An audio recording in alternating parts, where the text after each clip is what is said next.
Well, hi there. Hey, I'm just a little bit worked up right now and just a little bit confused over some things. Well, you've heard about gun violence.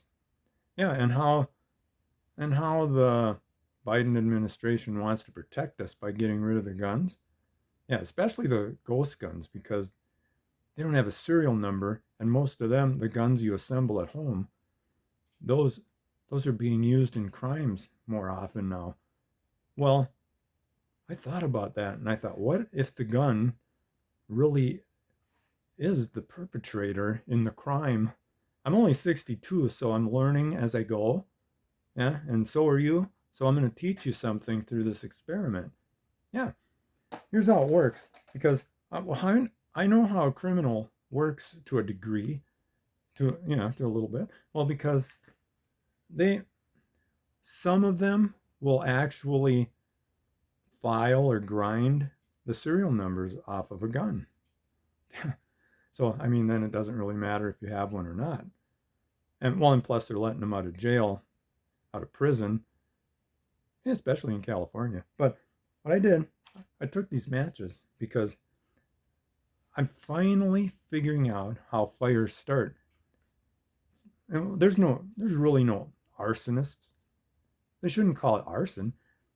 It's the matches and paper. So I wanted to see if that was true. So I set the paper down, laid the matches next to it, and even put a lighter there because most of you don't know this, but a lighter can go off on its own. I did it there, but it can go off on its own. But surprisingly, it didn't go off last night. I left it out here. Well, then, and people get murdered and stuff, and some people use a knife. Well, there's no serial number on here. Like Mr. Biden said, it's just basic common sense because once the serial number is on there, you're not supposed to take it off under penalty of the law, I suppose. And a criminal will always follow the law. But this knife did not move all night. And now this is a real gun, but I was petrified. I thought, what if I come out here and there's holes in the wall because that thing goes off on its own? It didn't go off. It's perplexing. Perplexing, I tell you. Then the thing that really, really got me nervous, and if you got kids in the room, I'd get them out of there because they don't want to see this because they're going to have nightmares. Yeah, actual nightmares. Because, well, here it is.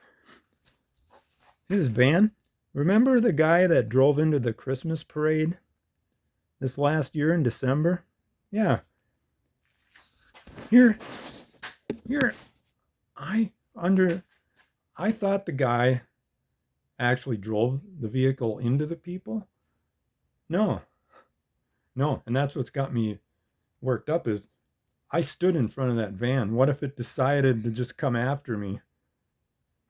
I'm freaking out because I thought about it. That guy wasn't guilty of that. It was his vehicle. I don't know if I want to drive anymore. What if the thing wants to take off and drive into something when I'm sitting in there in this van? Or do I want to use this to cut a grapefruit? No. What if it takes off and goes sticks in something or somebody? And then I thought about it. Wait a minute now. I gave the matches a chance to light their own fire.